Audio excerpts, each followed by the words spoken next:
회사에서 업무를 보다 보면은 설문지나 DB를 모아야 하는 경우가 있습니다. 예를 들어서 이벤트 참여라던가 아니면 사내 투표 이런 케이스들이 대표적이죠. 보통 이런 경우에 우리는 구글 폼이나 네이버 폼과 같은 무료 서비스를 사용을 하게 됩니다.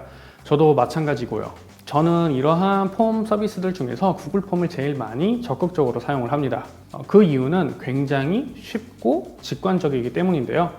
원하는 질문 형태를 선택을 하고 내용을 기입을 하고 그냥 보내기 버튼만 눌러주면 상대방에게 설문지를 만들어서 전달을 할 수가 있습니다.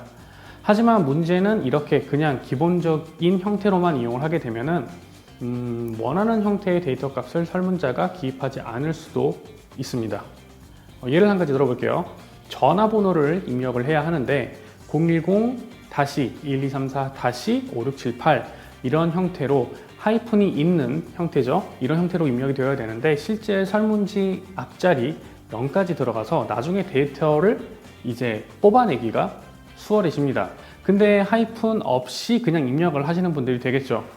그렇게 되면은 앞자리 수 0이 없게 되고 별도로 또 수정을 해야 됩니다. 그러면 이렇게 생각하시는 분들이 계실 것 같아요. 그냥 나중에 엑셀로 변환하면 되지 라고 말이죠. 근데 이게 실제로 해보면은 굉장히 번거롭고 귀찮습니다. 그리고 단순히 이게 전화번호, 휴대전화번호 뭐 이런 거 하나면 상관이 없는데 뭐 여러 가지 항목들이 복합적으로 입력되어야 하는 경우에는 이후에 구글 스프레드시트나 이걸 다시 엑셀로 수출을 할 때 통계를 내기가 굉장히 번거롭고 정말 귀찮아지게 됩니다. 왜냐하면 데이터를 통계에 맞게 내가 원하는 데이터로 변환을 해줘야 되기 때문이죠. 따라서 저와 같은 실무자들은 일을 편하게 하기 위해서는 설문자가 원하는 형태로 값을 입력하도록 유도를 해야 하고 또 강제해야 하는 부분들이 발생을 합니다. 그리고 이를 가능하게 하는 것이 바로 구글 폼의 정규 표현식이라고 하는 것입니다. 정규 표현식은 많은 텍스트 편집기와 프로그래밍 언어에서 문자열의 검색이나 그리고 치환을 위해서 지원하고 있다 뭐 이렇게 이야기를 합니다. 근데 이거는 잘 모르겠고요. 오늘 영상에서는 구글 폼의 정규 표현식을 사용하는 방식과 몇 가지 형태를 좀 소개를 해드리려고 합니다. 참고로 이후 설명되는 정규 표현식은 사용하기 편하시도록 이제 영상 설명란에 따로 이제 기입을 하거나 아니면은 보실 수 있는 페이지를 링크를 통해서 연결을 해두도록 하겠습니다. 구글 폼의 정규 표현식은 주관식 질문인 단답형과 장문형에서 사용이 가능합니다. 이런 단답형 그리고 이런 장문형에서 사용이 가능해요. 단일 선택형이나 뭐 다른 질문들 같은 경우에는 사용이 어려워요. 자, 우선은 제가 앞선 예시에서 소개를 드렸던 휴대폰 번호를 입력을 한 정규 표현식을 설명을 해드리도록 할게요.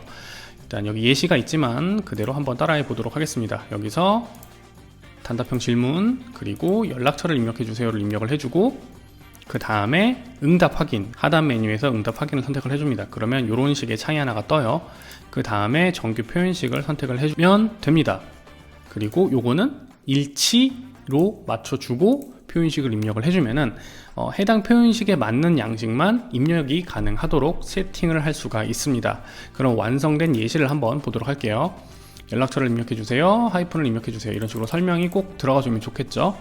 자, 이렇게 한 다음에 이 표현식 값을 그대로 복사해서 붙여 넣어주면 됩니다. 이거는 처음에도 말씀을 드렸지만 영상 설명란을 통해서 확인을 하실 수 있도록 처리를 해 두었으니까 그 부분은 참고를 해 주시면 좋을 것 같고요. 자, 그러면 이렇게 적용을 하면 어떤 모습이 되느냐. 자, 이거를 제가 보여드리도록 할게요. 010-1234-5678 이렇게 하면은 정상적으로 입력이 되죠. 근데 만약에 하이픈을 없애버리면 다음 질문으로 넘어가게 되면 이런 식으로 패턴이 일치해야 됩니다 라고 뜨게 됩니다. 이 상태에서 다시 하이픈을 네 자릿수마다 이렇게 입력을 해서 주시면, 자, 그러면 이 부분을 한번 확인을 해봐야 될 텐데 여기에 대한 설명은 제가 자막을 통해서 해드리도록 할게요. 이게 좀 붙어 있어서 설명을 드리기가 좀 까다로울 것 같아서 자막을 통해서 확인을 하실 수 있도록 시간을 좀 드리도록 하겠습니다.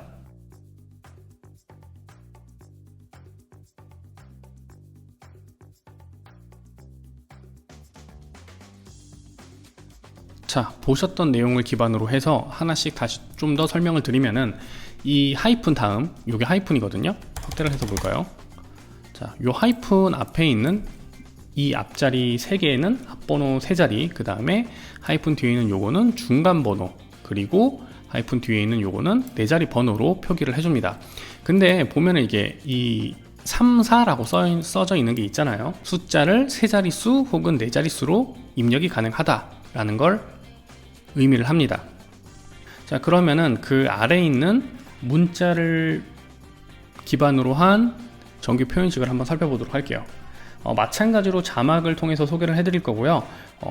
하지만 이제 앞서 소개한 내용과 중복되는 내용은 제외를 하고 설명을 드리도록 하겠습니다. 일단은 정규 표현식부터 한번 보도록 하죠.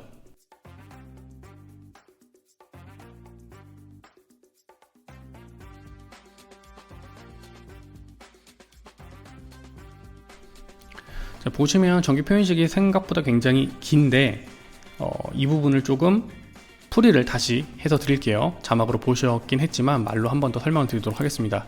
이 가부터 hit이라고 써져 있는 거는 한글 입력을 의미를 하고요.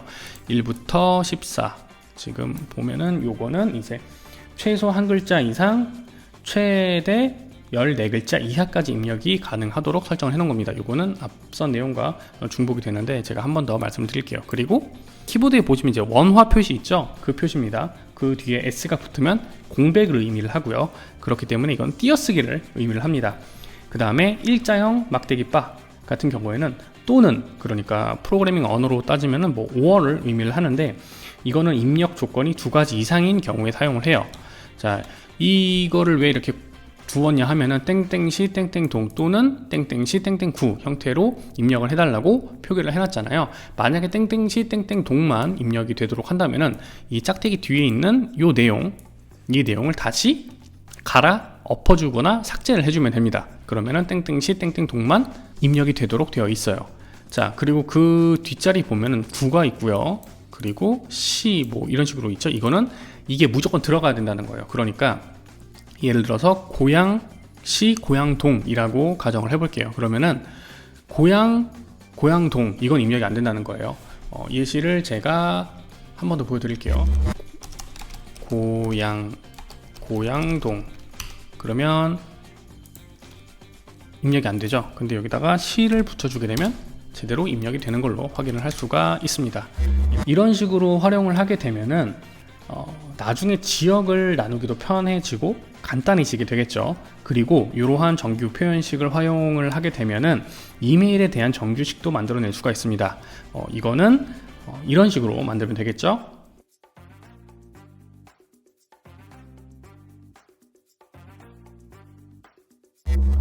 제가 이번 영상을 통해서 정규 표현식 몇 개를 소개를 드렸는데요.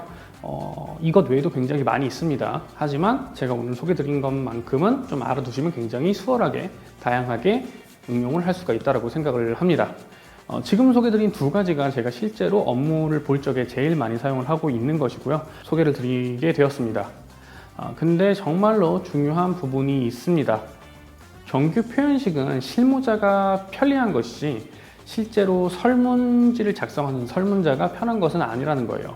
따라서 모든 질문에 이런 식으로 정규 표현식을 남발하기보다는 설문지를 기획하는 단계에서 이후 통계에 필요하다 싶다라고 판단되는 부분만 정규 표현식을 적용을 하시는 걸 추천을 드릴게요. 조건이 너무 많고 까다롭게 되면은 사용자는 설문지를 이렇게 좀 작성을 하다가 빠개 쳐서 그냥 꺼버리는 경우가 굉장히 많이 있습니다. 그렇게 되면 소중한 DB 하나가 날아가 버리기 때문에 이 부분을 좀 주의를 해주셔야 될 것 같아요. 그러면 오늘의 영상은 여기서 끝!